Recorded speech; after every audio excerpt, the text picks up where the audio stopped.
Back over to Milosh and M. Thank you very much, Ace and the desk. Welcome back to the caster's desk. Thank you very much, Emmy, for the wonderful audio that you're able to give us here. All the sound effects that we have on the caster's desk. And it's out of the fry pan and into the oven for Team Empire. We're going to make as many cooking references as we can here on the caster. At least I will try to. So if you got any ideas, please let us know on socials. I can't make cooking references because I can't cook. Well, you can use that. I could make microwaving references. Well, you can. They're going to go in for 3 minutes, but on the packaging, it says 5. BDS That's when you can use that if the attack was too slow. Undercooked in the microwave. I'd still eat it. Nomad is the first removal here onto Chalet, which is a little bit tepid, a little bit concerning for Empire because, as they sort of said on the desk and alluded to it, Cosine, it's a good map for sort of both of them. It was a bit of a gambit play, get it out of the way, because otherwise you're probably going to see it at the end of the throwdown anyway. Yeah. But now the fact they couldn't quite start it with the fire that they potentially wanted to, they're facing down the freeze. And the freeze is cold. I sense a freeze is coming. There's a reference. Okay, Batman, like, if you would be a wonderful Mr. Freeze. I would love Arnold. to see Parker as Penguin. Imagine Parker as Penguin. The little Danny DeVito style suit with the umbrella. It would be hilarious. With his, like, you know, when he had the crazy hair, like the big hair. Just that laugh. It's addictive. Des is Two-Face, because he's in a business suit. Hap's Poison Ivy. Please don't put that image in my head. Too late now! No, Hap has to be... Hap can't be a villain. Hap is... Harley Quinn. No, you're Harley Quinn. Thank you. No, Hap is... It's the Joker, baby! Hap is Robin. I promised people I would stop doing that voice. Oh, no. Well. Here we are, and ladies and gentlemen, got our second map on our hands as Chalet. BDS starting off on the attacking side, and Nook being brought up by Alems. Dan on the Capcan. Legion is in. Hello. Ni hao ma, Legion. Happy to have you on here with us. It's been a while, my friend. We got denial ops aplenty. This is olden days. This throws me back between the Legion and our alibi. That's good times to be having so many impacts. They're going to catch them all in this game. We're also looking at, obviously, eyes on Empire, seeing what they can build with this, bring in the Legion, bring in the Capcan. They've got the Iruni to buy themselves a bit of time, and obviously the Alibis might be able to stop some slightly fervent firefights happening on the piano window, onto the bathroom hop-in. It just gives you that radial indicator, because not only is it something where if you're having a scrappy firefight, you've got to have it via something that's just going to sort of put a hot ping on you, which puts you into a lot of danger, but if you hop in, you've got to try and shoot down, you're going to hit it anyway, you're suddenly revealed, and none of that stealth play that we saw BDS flirt with a little bit on the previous map, how sudden they are on their attacks and how much that alibi might cause some, at least, concerns for them. And Scyther's really doing things well here in the Legion. The trick with Legion overall is to just lay your goo mines away from sight first, and then slowly, as the round progresses, you're getting closer and closer back to it, so your goo mines will be effective by the end of the round, where in the beginning you'll mostly be fighting outside of the site in the first 2 minutes. But there's no shotgun operator on this defensive side. And a bit of fire here onto Scyther. Let's see. Okay, he'll still engage. Not too sure why he went for it, but fair enough. He's going to get taken down, and there's the Legion. I mean, you want to play outside of sight in the beginning, but not so far away, and definitely not get shot early into it.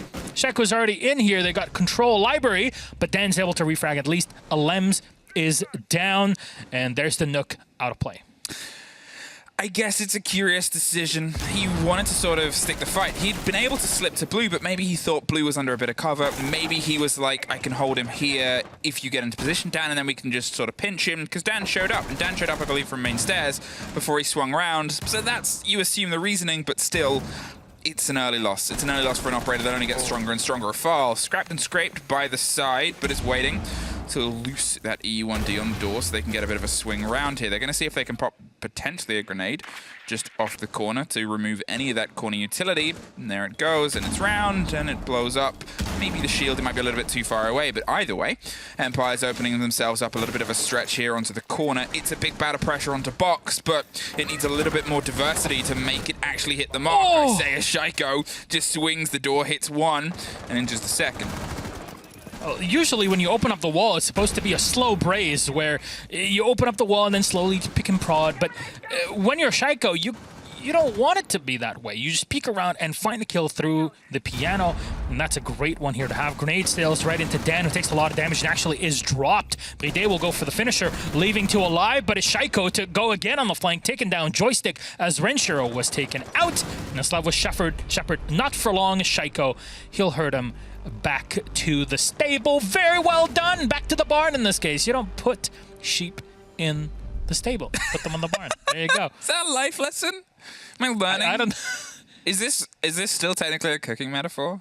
No, I did the slow braise. You did do the slow braise. I have never made a slow braise. But I'm sure it would be very tasty. Kitchen dining, and I guess the I thing see what you did there. that I called for on the previous round was a bit of diversity on the push, but then Shaiko just swung with a confidence that we actually saw on Coastline, and that's a bit of a worry. Remember, hark your minds back, may the herald angels sing. Glory was not to Empire's King Joystick, who was dropped on the swing round whilst he was trying to hold onto Sunrise Bar and that little split door, because Renshiro just swung the corner and took the fight. And for me, that was the sort of signifier of that first map, of who was a little bit more keyed in and ready for those engagements.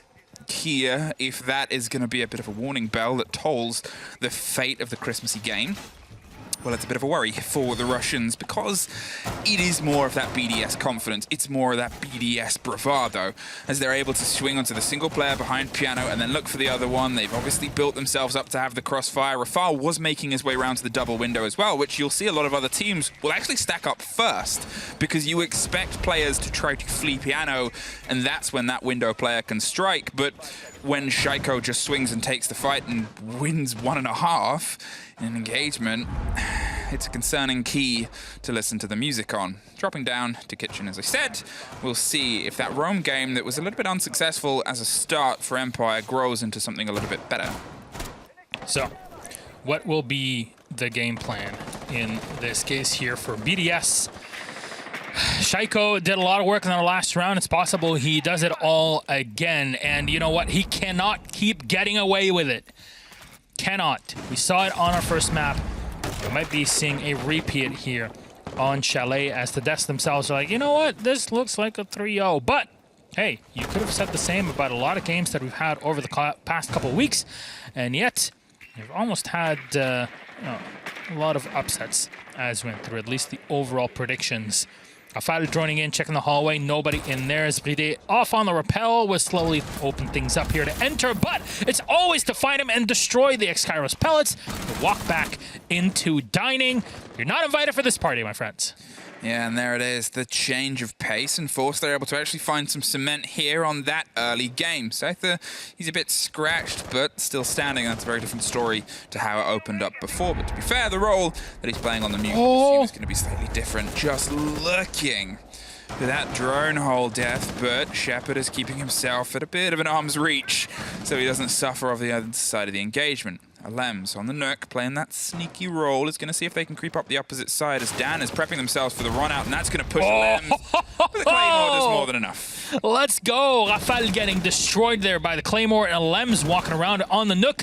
This is the beauty of having the Nook, and just because those cameras cannot see you when your ability is active. Joystick checking those holes that were opened up inside of that master bathroom, and you can't really find anybody just yet poking in through the window. Grenade's going to sell out here from Shaiko. He doesn't have any info on it, but it'll at least force Joystick back, which is not too bad. Still, putting two players backed up against one another as Renshiro collects one on the rotation. That's Joystick down, leaving one alone on the floor. That's either again with a Nitro Cell still in the back pocket, and Shepard on the Maestro holding the long angle. Double impact.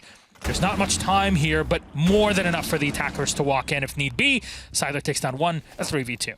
Very well played there by Scyther. He was sort of the pop-off player on the first map for Empire here, and you hope to see a little bit more of a drive. Oh, no, no, no, no! What a position. Not like this! Dug in. Gets the double, gets it locked off on the connector here, and as Rafal finds himself suddenly isolated, 10 seconds per player, but look, they're 2 stories now. Scyther very cleverly has taken himself up to the top floor, making sure that there's no clean entrance here, and they're just buying some time on the back of the kitchen table. He's knocked through! Sliver. He's able to at least knock that window. Gonna see if he can get the catch on this player. The drop, the ping, slightly wrong position. Rafal gets the ball. Oh, no! Rafal! How does he do it? You do it. Incredible! Look at that. The one bullet that he needed to connect.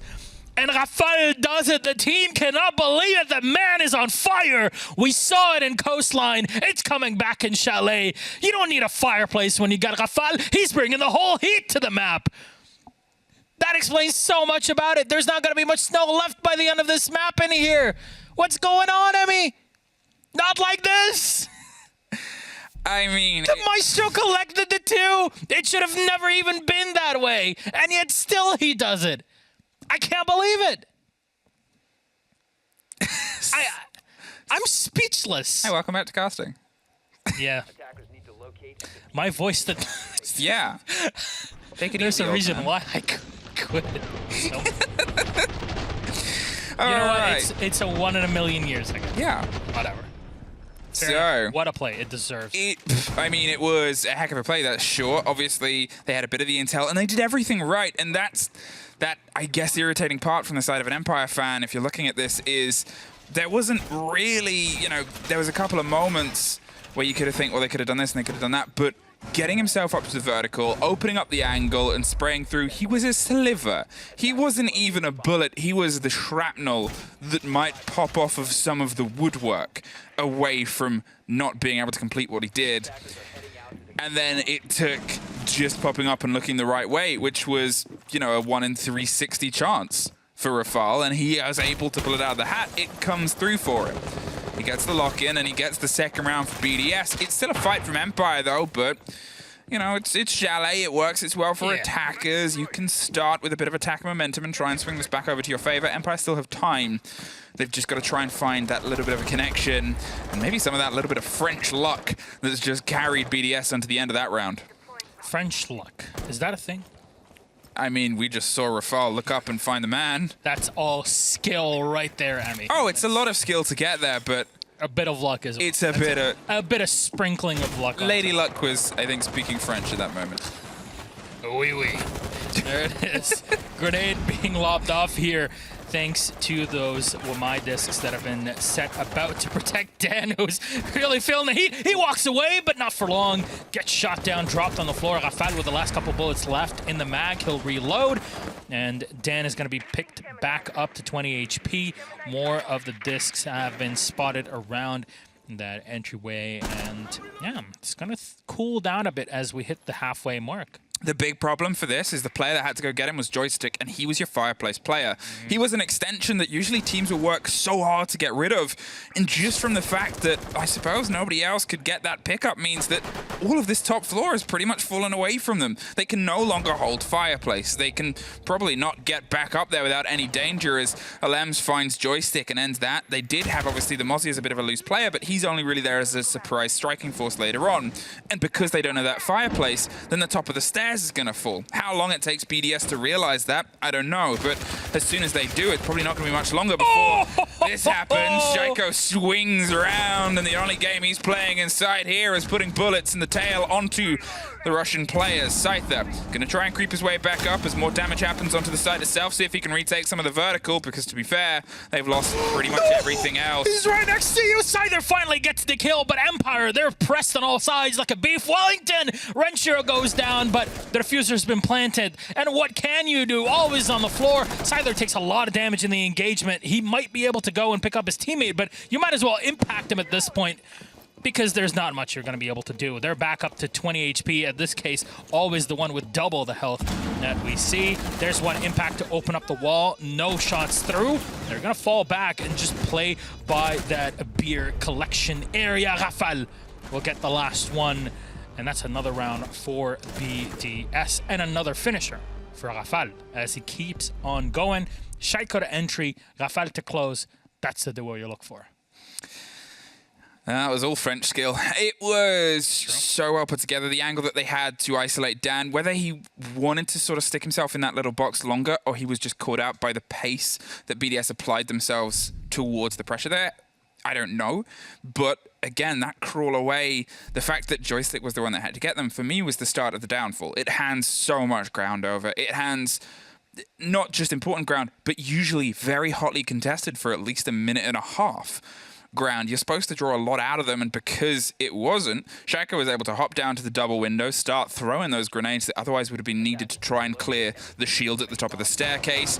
All that utility that would have been wasted is suddenly free game, free use, and used very well, and that gets BDS their third round in a row. Empire, bit of a reset, bit of a refresh, but they're instead going to start a potentially new set on this half, with Kitchen being the lead-in, and to be fair, out of the three, it was the closest. The closest, but just because they both walked in with little time, the Sludge trying to open up the wall, and the Maestro was in the perfect spot to collect 2 kills. And even with that, Rafael was like, you know what, I did not say that the round is over, okay? That's how it goes. Is that how it goes? Is that how it goes? Yes, it is indeed. Scyther's opening up some positions from that bottom floor, just making sure that the defenders that are placed upstairs, in that bedroom or inside of the little study next to it, the office, they have angles to shoot down onto the attackers. They walk in slowly into sight. All of these things are kind of par for the course. You expect that anyways, part of opening up and playing the verticality of this map, which definitely is underrated. Though, Vedel Rappel going in for the drones, and things are kind of slow here as BDS scout out this fairly large map. E1D will ease their way in. Always going to see if they can stick in a bit of a wider hold here. We've seen them extend onto some other parts of this map, but they sort of kept themselves mobile before. Here they want to try and dig them heels in. Cause a fight, cause a ruckus, and cause some attention, and cause some destruction in terms of the utility that is otherwise being played by BDS, which, as I said before, wasn't contested. That sure was. Alems hits a punch hole, gets hit back. Shaiko finds a bit of instant revenge against Dan across the top of the staircase. That will ensure them a little bit of solidity, but with that loose player slithering underneath amongst the wine, it's going to be a bit of a cause for concern later on in the round. They still have time. They still have a little bout of breath to take against the box. That's why you're enforcing here at the top of the stairs, making sure that nobody can breach easily into your position. Oh, there it is. It's going to get picked up. No grenade for you, Shaiko. He sailed a couple grenades very effectively so far. There's one around the corner, and it does hit Joystick. Oh, man, he's taken down. Shaiko victorious in this bout in here around the corner. Shaiko knows there's a player sitting inside of the master bathroom. The piano room, at least, is taken to the control of BDS, though a lot of drones were lost. Keep in mind, with 6 drones left and a minute in total, there's quite a bit of intel that could be gathered for this. There's the info that they needed, and they're going to have to fall back here. At least the one defender that's sitting. Scyther is going to walk away, but not too far. Still waiting for the opportune moment. Well, now with the pinch and the pings coming through, they know where he is, and they're just going to swing the free fire. It's an easy pickup for Shaiko at this point, but to be fair, the way he's been playing today so far, most of them have been. He has just seemed so confident. It's this debonair attitude of a gunner who is just having fun gunning, and they're able to swing themselves in. That camera by the backstairs was not being watched. The time where he could have been flanked, which is exactly what happened to Shaiko. So, not sure what's going on here with the 2 dead players that could have been given the intel, but you know what? Fair enough. There's another pick. The L is down, and Shepard, though, is able to find one, but Shaiko instantly locks it in. Another round, and even more effective than they have been over the past few. BDS collect another on the attack, but like I said, it's the attack. You expect an easier time for the attack.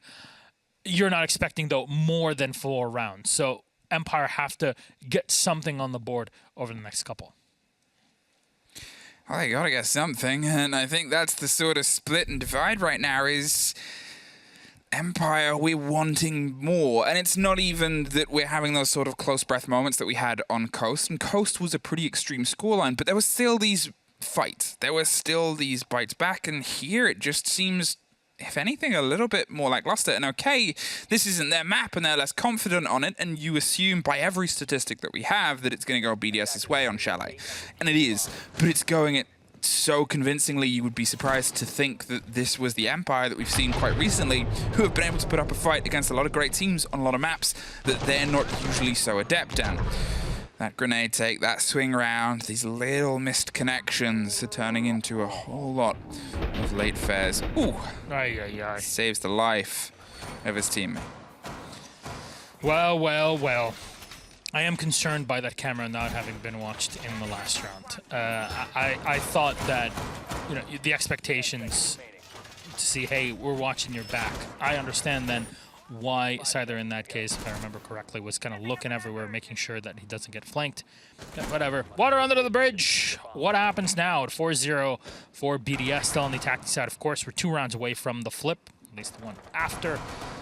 And everybody pretty much is attacking from this western side to go into library. The site has been detected and confirmed as that bedroom and office space.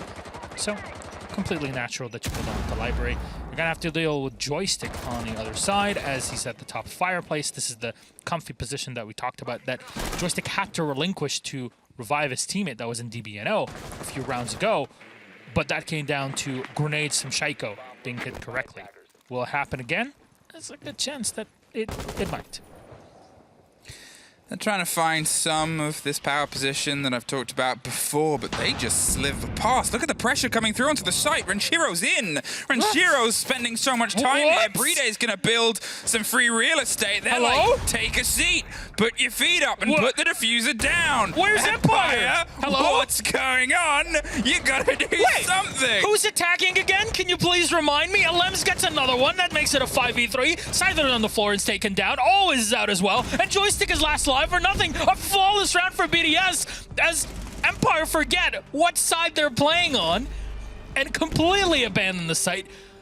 A couple drones, a bit of intel, and BDS walk in, collect a round for free.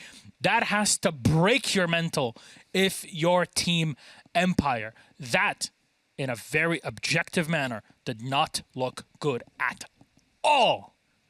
I don't even know what happened. Suddenly there's 3 people on site. Suddenly I just see them. I see them at the corner of the eye. We're watching Joystick. I'm about to say, well, he's going to put up a fire, and he swings towards where they're going past, and I'm like, they haven't stopped. That's 2 of them. They sledge the door. Medics very expertly listens to my screaming, jumps over, and they're just setting up shop in sight. And the site was theirs. And it wasn't just that half the site was, the whole floor. Piano window rotation was already held by Locked. Shaiko. Bathroom was locked. They had solarium stairs covered, so nobody was going to come up that route. I'm sorry, but like, that hurt. Come on, man. Give me a few extra rounds. I only cast like 1. You'll see. The last, we're going to go to like map 5. The next 3 maps are going to be incredible. Yeah. Just because I'm not. They just don't want to stress you out. Thank you. And thank you for making my day easier. Definitely so. We still have, though, more to go through here, of course, today. But looks like BDS just want to end it ASAP. And you know maybe Empire do as well with that hold. It was, oh god, it was dire. And and that's it. And I think that's the main thing of the takeaway is, okay, we're playing for the finals. We're playing for this. Both these teams, they have been the top 2 teams of our region for the whole year. And we know Empire are a lot better than this. And they can play a lot better than this. And they've got SI coming up. It's all fair to take into consideration. But you don't expect a free site handover, a plant within the opening minute. That's going to be such an outlier on Tim's statistics. I'm sure he's looking at him right now. Speaking of another one, Renshiro just eats the damage, walks in, but always finally is able to turn around. But he actually ate some damage himself. Bride taking down Dan with the... What? Is that the DMR? What? Bride is actually going for the M4, the DMR, the rarity that we almost never get to see, but at least a trade away to turn it to a 3v2 here. Man, the Maverick does work. It opens things up. What can your Electro Claws do against that? Well, nothing. Especially not when you are dead. He's made a whack-a-mole. He's made a whack-a-mole on the door, and he's wondering which hole he's going to peek out of next, but he's decided that he may as well actually try and burn an entrance. The Iruni Gate's going to eat a little bit more time, but to be fair, he still has 2 grenades in pocket. He's more than enough to get through this on his own, as well as a drone somewhere out and about. He has no pressure, no time, and a minute 40 to try and make this work, as the other 2 BDS players, Alems and Rafal, are going to see if they can try and just isolate at least a bit of solidity. And it's going to be a fight on Joystick here on the top that goes away from Joystick, caught sprinting. And now they're able to slink their way down. Shepard's going to see if he can step up to the first fight. And it's the door with the diffuser. And there goes Breed A. And there goes a quick swing to 6-0. And, yeah, it's kind of screaming by. It's a game. We're going to need that Santa across the screen to cheer this up. Please, production. The happy upbeat Santa. Ho, ho, ho! Bring it up, please. Pajalis? He's going to show up at some point now. No. All right. He's got presents to deliver. There he is. There he is. Hello. I bet people who haven't seen that yet were like, what are they talking about? What do you mean the Santa to lift the mood? It's a 6-0, and it's... It was always going to be a BDS map. Ah, there he is. I was going to ask, right? Let's go. It's going back to where he was. But it's not even close. Well, so this was BDS's pick. Fair enough. But now we swap sides. Now, Empire have a lot of work to do.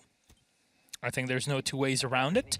However, this doesn't give you much flexibility, and holy mother of annoyances, we're gonna see a shield on defense being brought up, and not just any shield, Emmy. Very own London Metro Police operator being brought in to help, because you got some frustrating opponents coming in on the other side. You want to make sure that Empire cannot walk in to you.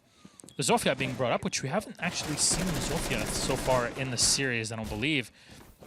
Kind of interesting that she's kind of been put away. Flores is in, so Hap gets to participate in the round. In some way. In some way. He's in the back, I believe, watching in a lot of pain. Oh, the poor man. Poor baby. I mean, if he's... That's why he's Robin. You can't be a villain because you don't want... Who would I be? You would be Mr. Dr. Freeze. Freeze. Dr. Freeze? Mr. Freeze? Mr. Freeze. He was a doctor, probably. Yeah, fair. Just loved his wife. That's true. Poison Ivy. No. No? Who is it? We'll talk later. We'll talk later. Oh, what a time to be alive. Is she also a freezing person? I don't know. Well, I she don't was care. frozen. She had a disease. Okay, we'll talk later because this is happening, and they've been able to find that Metropolitan Police officer who's trying to kettle them back out of the door here. Shaiko. Hey, Shaiko. Let's go. He just takes the intel the Clash provides, and that's the slow on the sledge outside, which means it's an awkward fight. But it's one that Shaiko decides. Get out of here. He wants to sit on the snowmobile and zoom your way out of there. There's a third that's coming, and you're probably going to want to take this fight too as soon as the Clash gives you the wherewithal that somebody else is going to be there. There it is. Bride with the slow. Let's wind up this Jack in the Box and see what's revealed. It's probably going to be Shaiko on the end of a spring with a gun. But no, the fact that a fight happened elsewhere means that the Empire players are actually going to pick up and try and go for a slightly alternate take. Joystick suffers from the top down. The door is dangerous, and now they've got to go with a new plan. Plan C, get to the top and see if we can at least get a BDS player. Well, we just manage it, but now always has to get another 4 for a chance at anything on Chalet. He's got no intel whatsoever, and he's going to go down. Shaiko with the kill to make it 2-0 for BDS, and 6-0 in total here on our second map, Chalet. A flawless victory for Team BDS. What a way to get through things. I gotta say, man, this looks like a 3-0 real quick. Look, we have, early trips back home tomorrow, but I didn't want to finish today so early, Emmy. Yeah, I think that's it. It's the finals. You want a little bit more of a fight because we had such heat in other games, and there's still that sort of mantle of being the top team. There's still that sort of presence of being the #1 in EUL across the whole of 2021. Yeah. It's a title that sits with you, and you hope that Chalet sits with Empire. It wasn't great. No, and I won't be on here for the next map. So thank you for having me. It's all right. I hope you had fun. It was a good deal of fun for I had myself. fun. So I hope you guys had fun. It's once in a lifetime, I guess, to get to step in now. I'm old. I'm old. There's not much time left in me. It's just... We're going to need over. the Santa again at this rate. Well, you know what? It's a happy day for BDS because they're one map away from taking this whole series. So, Emmy, if you would, allow me. Oh, take it away. Thank you very much. Emmy, this was our cast. BDS one away. How does it go? Let's toss it to the desk and see what they have to say right after the break.